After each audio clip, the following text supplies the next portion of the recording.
Important thing madam. పుట్టిన బిడ్డకి ఎప్పుడైతే స్నానానికి మసాజ్ చేస్తారో చాలా ఇళ్లల్లో ఏంటంటే అప్పుడే నిప్పల్స్ ఉంటాయి గదా! వాటిని బాగా మసాజ్ చేసి పాలు తీసి పిండి పారబోస్తారు. అది ఉంటేనంట మేల్ మారే టైంలో బ్రెస్ట్ డెవలప్‌మెంట్ అవుతది. బాబైతే.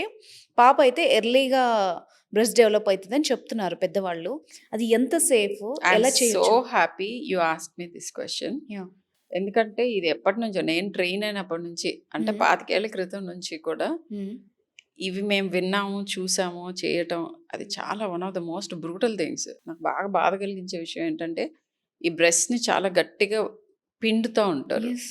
అండ్ దాని మూలాన చాలా పెయిన్ ఉంటుంది బేబీకి. హ్మ్. అండ్ అది డ్యామేజింగ్ యాక్చువల్‌గా. ఓకే. అస్సలు చేయకూడదు. ఈ కొత్తలో 6 వీక్స్ లోపు కొన్నిసార్లు 3 నెలల వరకు కూడా తల్లి హార్మోన్స్ పిల్లల మీద ఇన్‌ఫ్లూయెన్స్ ఉంటాయి. పాల ద్వారా వెళ్తూ ఉంటాయి. మామూలుగా పుట్టుకతోనే ఆ మదర్ ఎన్వైర్న్‌మెంట్‌లోంచి బయటకొచ్చినప్పుడు కొన్ని న్యాచురల్ హార్మోనల్ షిఫ్ట్స్ జరుగుతూ ఉంటాయి చైల్డ్‌లో. హ్మ్.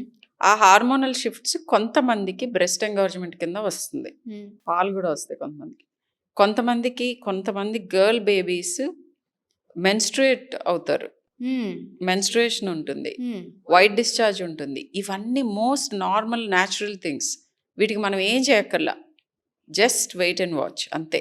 హ్మ్. సింపుల్. అండ్ అలా కాకుండా ఇలా అపోహలు మీరు చెప్పిన అపోహలతోటి చాలా ట్రబుల్ చేస్తారు పాపం పిల్లల్ని. హ్మ్.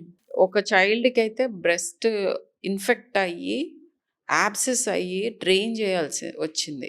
వాళ్ళంతా భయంకరంగా ఎక్స్‌ప్రెస్ చేశారు ఆ చైల్డ్‌కి. హ్మ్. చాలా బాధ అనిపిస్తుంది అలాంటివి చూస్తే.